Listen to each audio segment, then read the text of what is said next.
Hello, Pastor Bell here, and we are on day number 11 of our new beginning.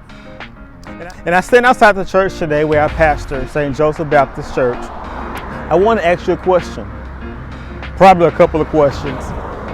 But the first question I want to begin by asking you is, who or what have you been called to impact? One of the questions I was asked early in ministry by a pastor is who you've been called to. And so I posed that same question to the associate ministers who serve under me. Who you've been called to. Because I think until you know who you've been called to impact or what area you've been called to impact, you are just wandering aimlessly in the world. But when you can narrow down the area, the ministry, the people you've called to impact, you can target your energy and your focus to dominate that area.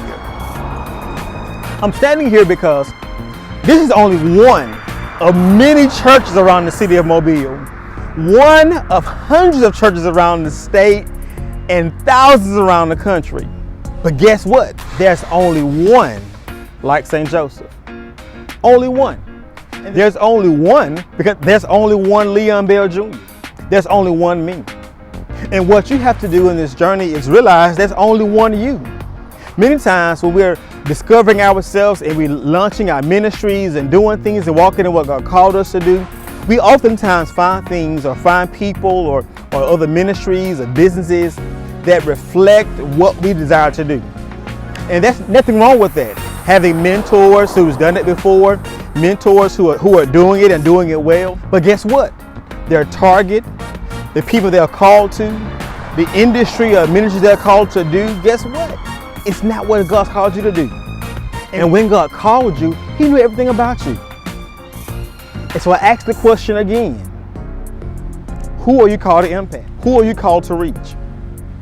Because those are the people that you should be looking for. I pastor St. Joseph. Although my ministry extends further than Mobile, the state of Alabama, I'm still not called to everybody, but I'm called to somebody.